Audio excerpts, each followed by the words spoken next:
Soal bersama Datuk, baru-baru ini ada satu orang yang dalam video yang sedang viral, yang mana disebut sebagai penceramah ini sebagai Ustaz Budak.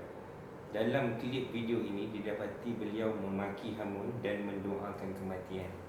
Apa respon saya bersama Datuk Mufti berkenaan perkara ini? Bismillahirrahmanirrahim. Pertama saya tak kenal lah dia ni siapa, dan saya pun tak pernah ambil tahu tentang latar orang ini. Cumanya bila berlaku video dia yang viral tu, yang maki hamun saya, dan lebih pada maki hamun lah kan, dan doakan tu, adalah orang tunjuk saya pun tak tengok betul-betul sangat pun, dengar lah, tapi saya tahulah, dengar lah perkataan-perkataan dia. Saya faham juga, saya pernah duduk Kelantan, saya faham perkataan dia. Ada beberapa perkara saya nak sebut.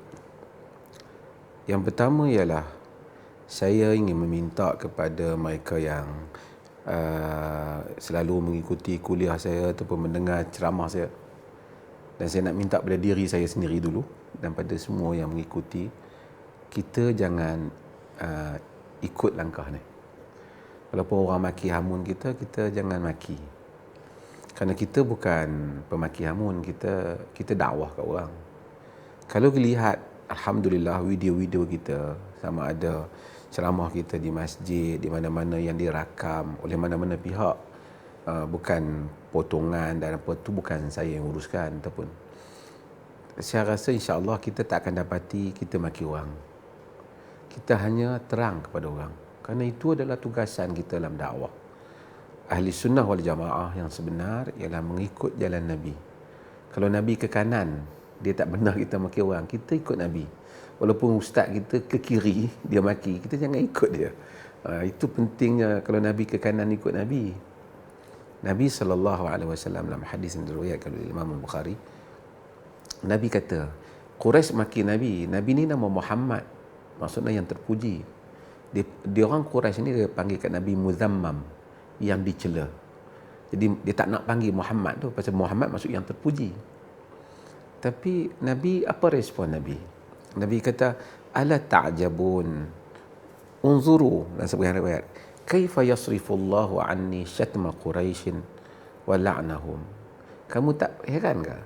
Tengok macam mana Allah palingkan, ubah maki hamun Quraisy dan laknat mereka padaku. Yastimuna muzammama wa yal'anuna muzammama wa ana Muhammadun. Mereka maki muzammam, mereka laknat muzammam, dan sedangkan aku Muhammad, kan? Dia maki perkataan tu, dia kata kita perkataan, tapi itu kan kita. Dia kata muzammam kat Nabi Muzammam, dia tak pernah sebut nama Muhammad tu. Kalau sebut tu, Nabi kata, yang kau maki Muzammam, bukan aku Muhammad. Macam itulah dia bubuh gelaran, dia maki hamun kita. Alhamdulillah, mudah-mudahan kita, pertama kita anggap kita apabila kita berniat untuk berjuang, kita juga telah kena mengetahui kita mengambil risiko. Jika tidak, kita jangan berjuang. Tapi untuk mengambil risiko, ia bukan mudah. Semua orang ada kesakitannya, tetapi mudah-mudahan apabila kita niat perjuangan ni lillahi ta'ala, kita pun bukan nak masuk campur orang ke orang punya urusan. Tapi apabila orang sebut tentang Nabi kita respon lah, rasa tanggungjawab kita. Kerana kita ni, Nabi bagi tanggungjawab kepada setiap orang yang mempunyai pengetahuan untuk yahmiluna hadzal ilm min kulli khalafin udulu. Ilmu ini dibawa bagi setiap generasi orang-orang yang amanah terhadapnya. Yanfuna anhu tahrif al-ghalin. Dia menafikan daripada ilmu ni penyelewengan orang-orang yang melampau.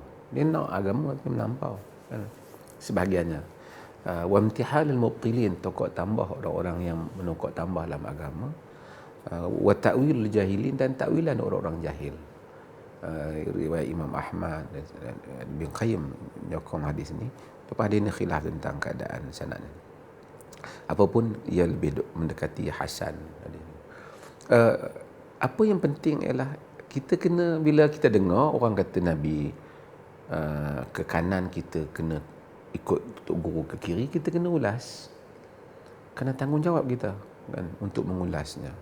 Tapi kita tak maki pun. Kalau kita lihat pengulasan kita, bahkan kita tak sebut pun nama siapa. Kita menyebut kenyataan itu. Dia sensitif, tak apalah. Tapi kita insya-Allah berpegang dengan prinsip yang sama. Kita tak maki. Walaupun dia sebahagian tu mengaku dia ahli sunnah wal jamaah, tapi itu bukan ahli sunnah wal jamaah. Ahli sunnah wal jamaah ialah jalan Nabi dan para sahabat radhiyallahu anhum ajma'in. Kita tak maki dalam hal ni. Dan kita minta orang kita pun jangan maki. Kawan kita lah, orang yang mendengar kuliah-kuliah kita, jangan maki. Tak apalah, maki tu supaya biar itu dia. Agama ni agama yang lurus, dinul qayyim. Kita ikut jalan agama yang lurus ni. Kita ulas kan. Dia sensitif, dia maki balik. Sebenarnya tu bukan cara dia. Kalau dia rasa ni, dia bagi tahu jawapan yang sebenarnya apa, baru ilmiah. Pasal kita tak maki, kita bagi tahu argument kita apa, hujah kita apa. Jadi itu saya punya respon saya lah.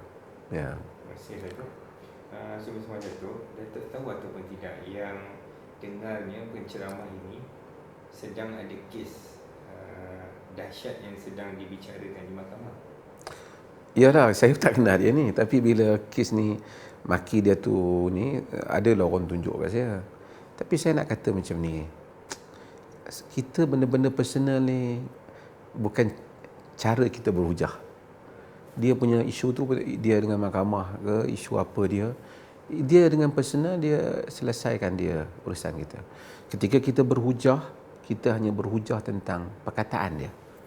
Urusan peribadi dia dijawab dengan Allah Ta'ala. Dan kita beriltizam dengan manhaj kita. Manhaj kita yang hanya mengulas perkara-perkara ilmiah ni. Kerana kita bukan nak ulas kerana nak dapat viral dalam medsos. Kita sekadar nak melansaikan tugasan kita di hadapan Allah Azza wa Jalla, yang menjadi tanggungjawab sesiapa yang ada pengetahuan sedikit sebanyak, apabila lihat satu benda yang salah, dia betulkan. Dan kita tak benci peribadi dia. Kalau dia datang rumah kita, kita jamu dia makan. Kalau dia datang nak jumpa kita, kita bagi dia makan. Kita tak benci peribadi dia. Kita tak setuju perkataan dia. Kita tak setuju apa yang dia sebut. Tapi sebagai insan, sebagai manusia, sebagai orang Muslim, kita harapkan semua kita masih lagi, kalau ada salah ke apa, masih lagi dalam daerah tersilap, tersalah ataupun tersasul, supaya Allah ada keampunan untuk semua. Tapi kita kena betulkan yang salah tu supaya orang lain tak ikut. Untuk dia kita doakan supaya dia doa kita tak baik, itu urusan dia. Tapi kita doakan supaya Allah beri kepada dia petunjuk, seperti mana beri juga pada kita. Allah berikan kepada dia bimbingan dan tunjuk jalan yang benar, seperti mana juga kita memerlukan hal itu. Dan Allah juga bimbing kita semua pada akhlak yang baik, seperti mana dia ada hadapi kes itu. Itu urusan dia dengan Allah. Kalau ada yang salah, dibetulkan, ditutup yang aib, dibimbing kepada yang baik. Dan itu kita memang ajar orang kita pun macam tu. Sejak dulu alhamdulillah kita konsisten. Mereka boleh carilah ceramah kita kat mana yang kot maki orang ke, pergi cerita perangai tak elok peribadi orang. Saya rasa hal yang sama kalau berlaku di sebaliknya, bunyinya lain lah. Kan? Tapi alhamdulillah kita konsisten dengan itu, kerana ini adalah dinul qayyim, agama yang lurus. Kan? Zalika dinul qayyim, itu adalah agama yang lurus, agama yang betul, dan demikian kita kena mengikutinya. Terima kasih. Terima kasih Datuk atas nasihat dan perkongsian yang diberikan. Jazakallahu khair.